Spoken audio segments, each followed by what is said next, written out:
morreu para nos salvar. Exatamente, né?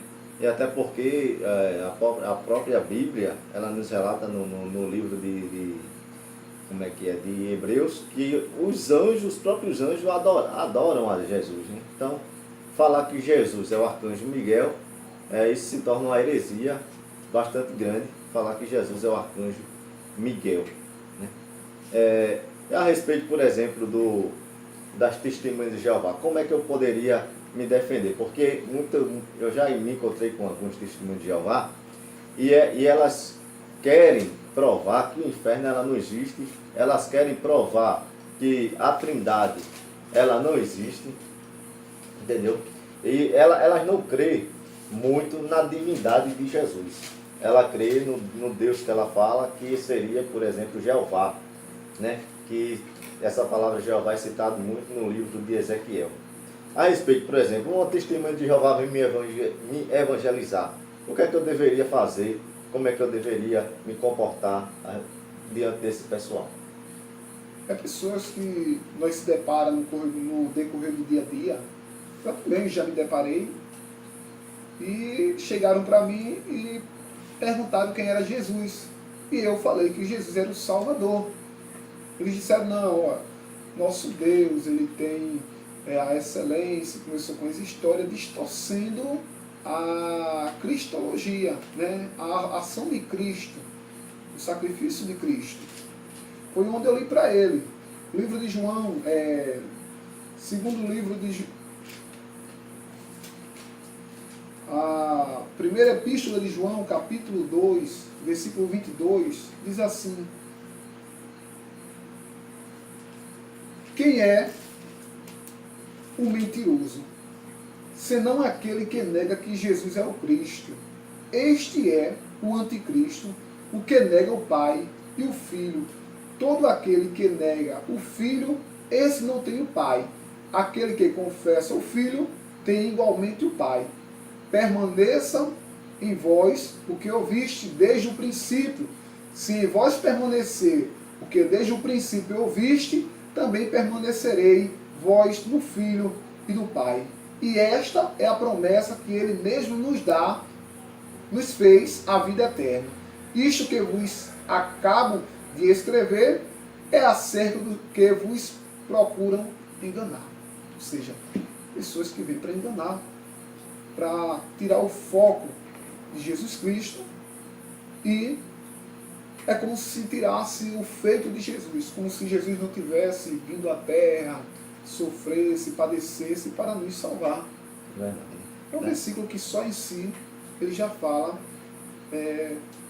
aos nossos corações. Né? É o mentiroso, aquele que nega. A Bíblia diz, quem é o mentiroso, senão aquele que nega que Jesus é o Cristo. Este mesmo é o anticristo. Não é eu, o irmão Edinaldo, que está afirmando, nem o irmão Leandro.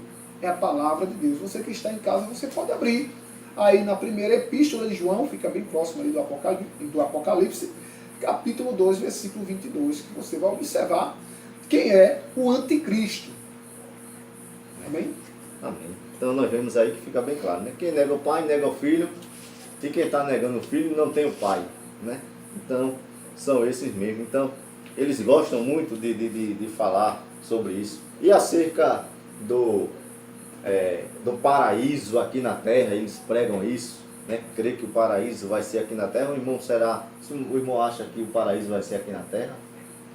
Não, eles acreditam que, como está no Apocalipse, né, que Deus trará uma nova terra, né, a Jerusalém, na terra. Mas nós temos de outra forma, né? Nós temos que este período vai ser o período do reino de Cristo, né? Aqui na terra, o milênio de Cristo. Né? Para nós, entendemos que lá no livro de João 14, Tomé, ele começa a questionar a Deus e perguntar a Jesus para onde ele iria. E Jesus disse que ele não se turbasse o vosso coração, mas crede em Deus e crede também em mim, que na casa do meu Pai há muitas moradas. Se não fosse assim, eu vos não teria dito que eu vou preparar um lugar. E quando eu for e vos preparar, virei outra vez para mim mesmo, para que onde eu estiver, estejais vós também. E disse Tomé, Senhor, nós não sabemos o caminho. Aí Jesus disse, eu sou o caminho, eu sou a verdade e eu sou a vida, e ninguém vem ao Pai senão por mim. Ou seja, deixa muito claro que o céu foi preparado para o crente salvo em Jesus. Em Jesus. Amém. Graças a Deus. Então, vamos mudar um pouquinho de assunto. Já falamos sobre arrebatamento, já tínhamos preparado, falamos sobre o inferno, falamos um pouquinho sobre cristologia, sobre a divindade de Jesus, e falamos sobre salvação, né? Porque algumas religiões têm o seu ponto de vista do ser humano ele ser salvo. Por exemplo, mesmo a do sétimo dia, eu conheço alguns irmãos que dizem que para a pessoa ser salva, ela tem que guardar o sábado. O irmão acha que para eu ser salvo, eu tenho que guardar o sábado? Isso influencia na minha salvação? Não. Eu não acredito, por mais que eles tenham versículos, ele tem 250 versículos que falam sobre o salmo, sobre o sábado, né? Mas nós vemos que Jesus ele veio e operou milagre no sábado. Jesus libertou pessoas no sábado. Jesus ele fez prodígios e maravilhas no sábado. Se você puder guardar, não tem problema. Mas que você não tenha aquele dia como um dia, né? Como era o tempo do Antigo Testamento, o tempo de Moisés, que era obrigatório. Até porque na sociedade qual nós vivemos, até para nós sustentarmos a nossa família, irmão Leandro, é difícil, pois as empresas trabalham até todos os dias. Sábado. E Deus não vai criar estatuto para que nós venhamos perder nossa família ou deixar nossa família padecer necessidade. Sobre guardar o sábado para ser salvo, não. Salvação. Eu não guardo o sábado e tenho a certeza da minha salvação. Por quê? A Bíblia nos assegura que a salvação é um dom. E esse dom ele vem de Deus. Né? Vós sois salvos pela graça. Isso não vem de vós, é um dom de Deus. Pegando um pouquinho a palhinha do irmão, falando sobre que Jesus curava no sábado, fazia milagre no sábado, lendo aqui para os irmãos, em João, no Evangelho de João, capítulo 5, a cura do paralítico de Betesda, lá do tanque. O paralítico no capítulo 10, no capítulo 5, versículo 10, diz assim a palavra de Deus: então os judeus disseram àquele que tinha sido curado, no caso, o paralítico, né, do tanque de Betesda, que Jesus havia curado. E disse a ele: é sábado, não te é lícito levar a cama. Aí ele diz assim, no versículo 11, ele respondeu-lhe, aquele que me curou, ele próprio disse, toma a tua cama e anda. Então, era um dia de sábado, como o nosso irmão falou aqui, bem frisou, que Jesus ele curava no sábado, Jesus ele salvava as pessoas no sábado, evangelizava nos dias de sábado. Então, o sábado não é um sinal para a pessoa ser salvo. Você, para ser salvo, não precisa guardar o dia de sábado. Como também, irmãos Edinaldo, que para eu ser salvo, eu também não preciso ser batizado, porque eu encontrei uma certa pessoa e ela disse que só vai para o céu aquele que é batizado nas águas, no caso, nas águas, porque ele citou até o versículo da onde o próprio Jesus falou, e por todo mundo prega o evangelho a toda criatura, aquele que crê e for batizado será salvo, aquele que não crê já está condenado. O irmão acha que para eu ir para o céu eu preciso se me batizar primeiro? Não. Porém, quero abrir aqui parênteses, minha forma de pensar, compreender. Se uma pessoa aceitou a Cristo e quer levar uma vida de obediência, de santificação, de renúncia, a primeira coisa que ele faz é se batizar. Mas quando ele não quer se batizar, é justamente isso, aqueles que não crê, aquele que crê e for batizado serão salvos. São aqueles que abraçaram a fé e decidiram morrer para o mundo e viver para Cristo. Porque o que é o batismo? É você morrer para você mesmo e viver para Cristo. Você morrer para o mundo. O mundo já não pertence mais a você. Mas, se o cristão tem 10, 15, 20 anos numa igreja e tem medo de se batizar, aí eu acredito que essa palavra se aplica a esta pessoa, né? Por quê? Porque tem tanto tempo ali e não há uma decisão. Porque o que é batismo? Tudo que você vai fazer, você vai prestar conta se for pecado, não é isso? Exato. A Bíblia diz que se nós pecar, Ele é fiel para nos perdoar. Só que existem pessoas, eu conheço, pessoas que têm 10 anos de igreja e dizem, eu que não quero me batizar. Aí eu perguntei, por quê? Porque é muita responsabilidade. Só de nós aceitarmos a Cristo, nós já estamos com a responsabilidade de mensageiro de Deus, de coerdeiro do céu. Nós vamos herdar os céus. E para herdar os céus, nós temos que ter compromisso com a obra de Deus, com a palavra de Deus, com a igreja, porque a salvação, ela é para todos. Porém, o nosso Deus, naquele dia, trará muita surpresa. Quem a gente acha que é, né? A Bíblia diz, não é. E quem a gente acha que não é, é. É dia de surpresa, a Bíblia diz, né? Mas nós vemos que, se você tem muito tempo na igreja, eu aconselho você a descer as águas, a firmar um compromisso com o Senhor. Em nome de Jesus.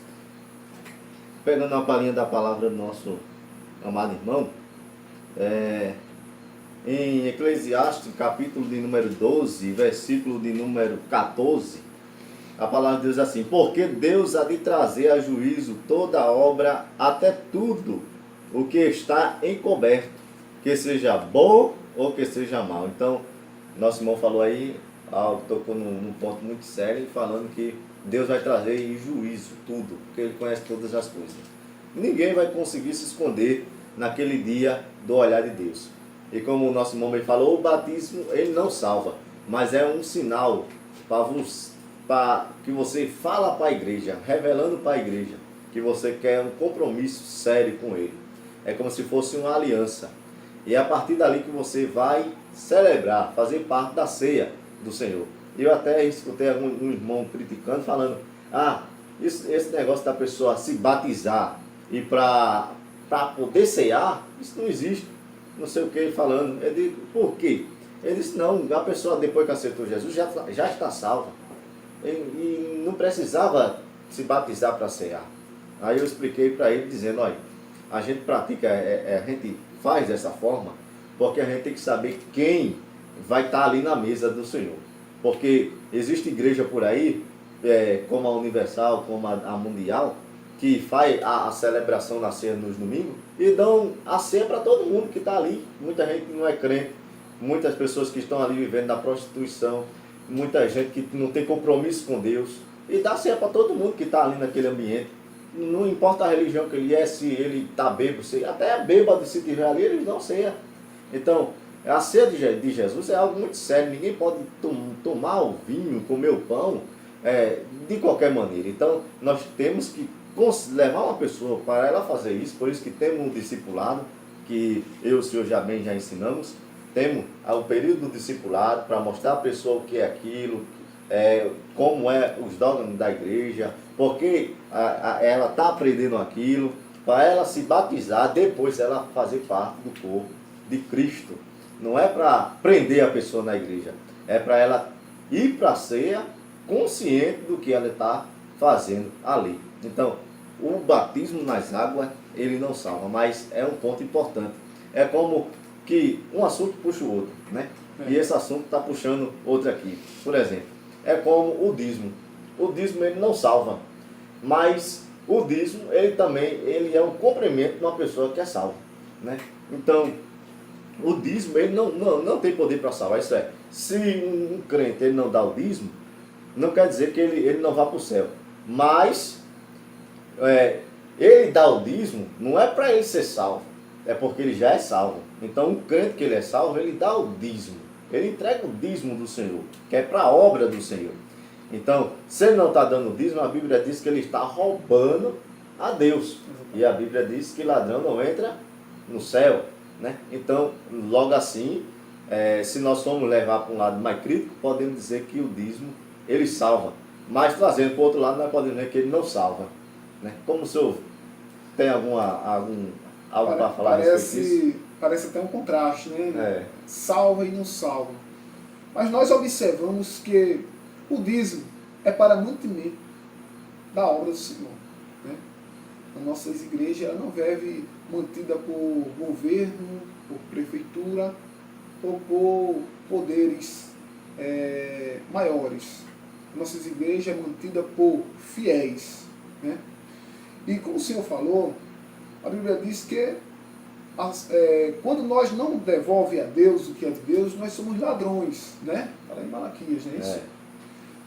Aí nós observamos que o dízimo ele não influencia na salvação, mas o crente salvo em Jesus, ele tem prazer em dar. Né? Também, irmão Leandro, como nós também estamos lidando cada dia mais com as redes sociais, nós observamos, irmão, que existe crente, ou melhor, igreja, que já manda a ceia via correio. Acredita? Existe pessoas, empresários, que não podem ir para a igreja. E quem manda o e-mail pedindo ao pastor, solicitando a Santa Ceia em sua casa, e o pastor manda pelo Sedex. Mandou, chegou. Chega ali o copinho do vinho e o pão. Existem pessoas, hoje nós vemos já pessoas dando dízimo via internet, né? Vai pela internet mesmo, ele entra na agência bancária e deposita na conta da igreja. Né? Eu já presenciei um local que o pregador fez, quem não trouxe o dízimo, não se preocupe. Quem não trouxe o dinheiro, não se preocupe. Nós temos aqui a maquineta e você pode passar o seu cartão do débito. E eu vi pessoas ali sendo